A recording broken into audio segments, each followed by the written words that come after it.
Hey everybody, this is Anaris of Anaris Starcraft, and this is going to be the first in a series of tutorials that will help you get acclimated with the various races of Starcraft 2. This particular tutorial will focus on the Zerg, the basics of getting your economy going, what the buildings do, etc. So, this is going to assume that you have already played a little bit of StarCraft 2 and that you at least understand the basics of having like with Terran, a command center, SCVs, and whatnot. So, with Zerg, it starts off kind of the same way. Everything just looks really different, but it deviates really early on, and I'll show you how.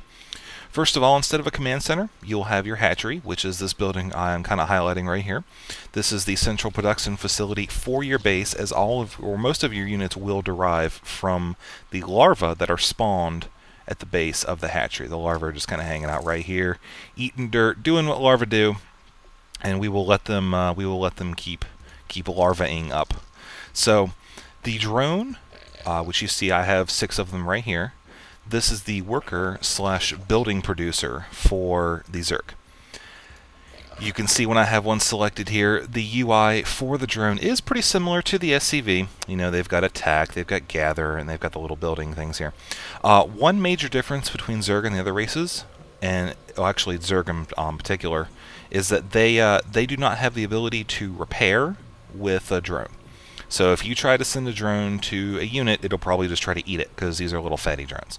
So you don't want to do that. Instead, what you want to do here is when you're starting out as a Zerg player is select your drones, which I have done right now. Alright, you got the drones selected. You want to go ahead and tell them to start mining. As with any StarCraft 2 game, it is very important to get your economy going as soon as possible. So now we've got all of our cool drones here just mining. They'll do this automatically through the duration of the game. So you really don't have to worry about giving these guys too many more commands unless you want to build something, which we'll get to in just a minute. Okay, you'll also see that I have this giant floating elephant blob thing here. This is your supply depot equivalent as Zerg. It's called the Overlord, as you can see, and pretty much you can just kind of float them around. A lot of times you'll want to use them for scouting, as I mean, obviously they're mobile, and they're aerial units, so terrain really doesn't hinder them too much. A lot of good players will use these as scouts, especially really early on. Sometimes they'll send them on suicide missions through the enemy base to see what's going on, as they are relatively cheap, and later on in the game you can get an upgrade which makes them not move slow as dirt. So, we'll just go ahead and for now we'll position our Overlord right here at this ledge so we can just kind of get an idea of what's going on right here, as I don't expect anything to come up here, as I did configure this map to play without an opponent. However, just in case something happens, our little fatty Overlord will be able to notify us of what's going on. So, back to our base here. We have our drones going, and you'll see up in the top right, we're sitting on, 570 minerals. That's definitely something we want to rectify, as we do not want to have a whole bunch of minerals sitting around. So, what you do to get your economy going a little bit more, you select your hatchery. Alright, here's the select larva button. This is what you select larva with. Go ahead and click that, and then you'll see you have access to the Zerg unit production graph thingy here. So what you want to do is you'll see that we do have a couple mineral patches which do not have drones. And really, you're going to want to have about probably 20 to 25 drones working on a mineral patch. But right now we have 6, so we'll need to go ahead and get started on that. So let's go ahead and click that once. Okay, you see a little egg popped up here.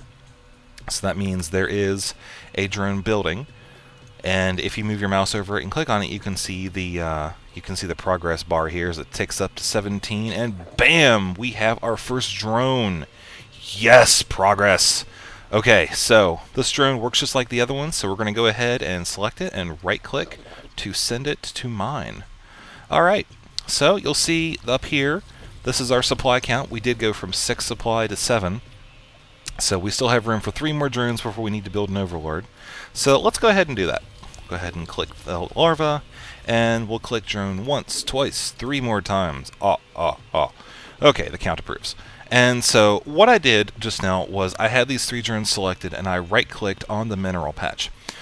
What this does is as soon as these drones pop up, they are going to automatically start mining. And you'll see they kind of split off to different patches and whatnot, since there was already a drone mining there to begin with.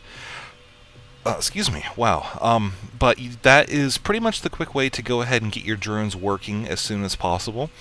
Actually, a more efficient way is if you select the hatchery, you can actually right-click on a mineral patch.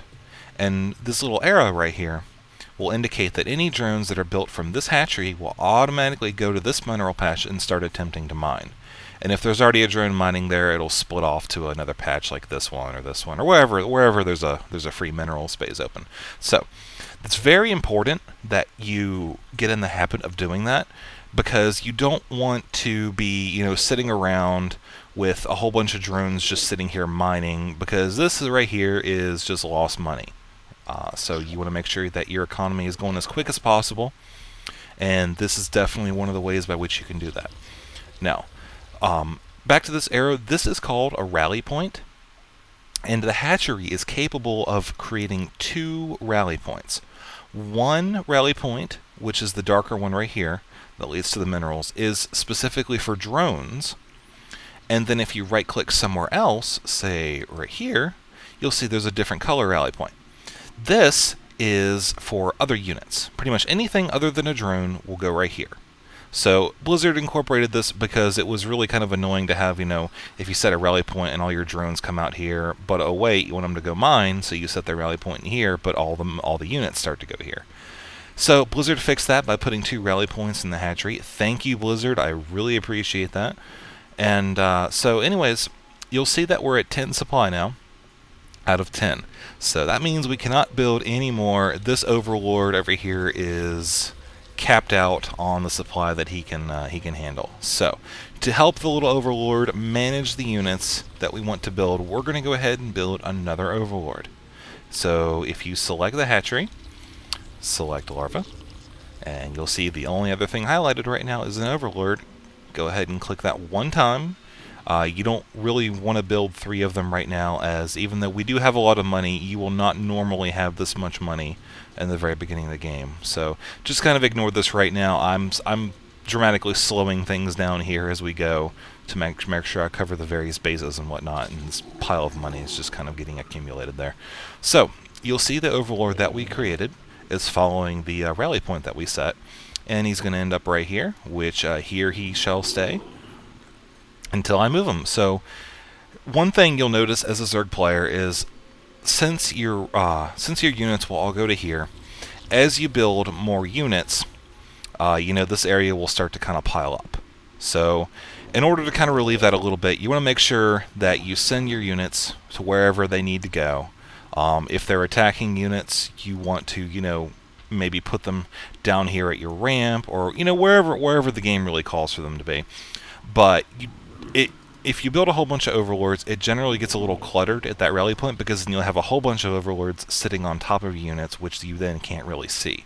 So just make sure that you do move your units where they need to go once they reach the rally point, so that way you kind of minimize the clutter. Okay, so you will see that now we are sitting on 10 of 18 supply, so we are moving right along in this Zerg tutorial here. I'm going to go ahead and build 3 more drones just for good measure to go ahead and get